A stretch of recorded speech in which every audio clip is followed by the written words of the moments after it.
Talasan niyo yung mga mata niyo, ha? Yes, sir. Makasalubong natin yung sigurado. Bakit? Anong kailangan nila sa akin? May warrant of arrest sila sa'yo eh. Basta, umalis ka na. Lumayo ka na para hindi ka mahuli, okay? Sige na, sige na.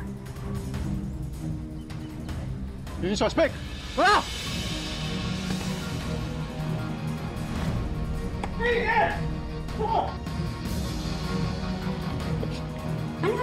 Ano yun?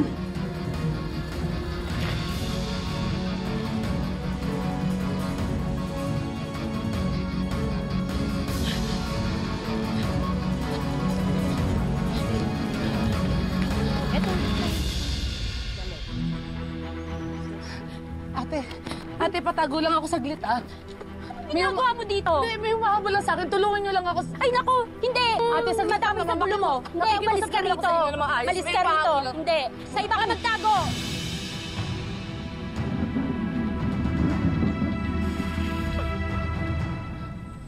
Sige, tara! Sakay ka na!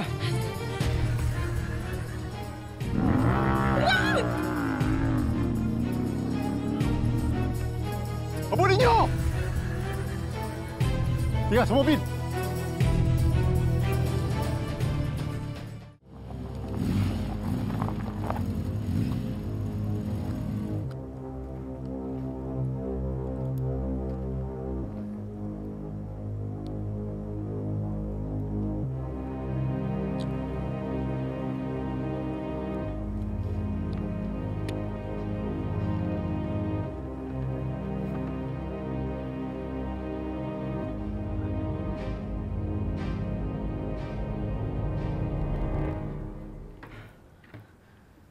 Please, have a seat.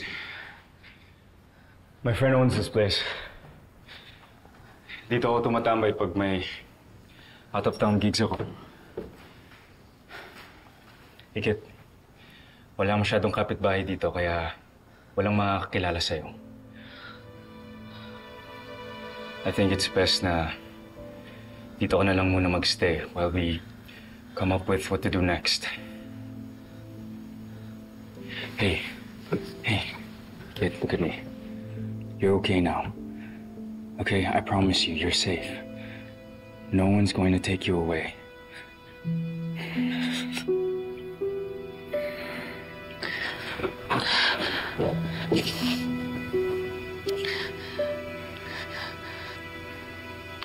Drew, ang saya-saya ko lang nung nakaraan eh. Sobrang saya ko kasi umamin sa akin si Sir Matthew nang nararamdaman niya sa akin.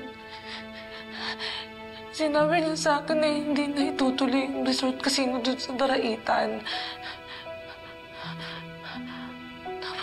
Tapos biglang may ganito na naman. Pero parang bumaliktad na naman yung mundo ko.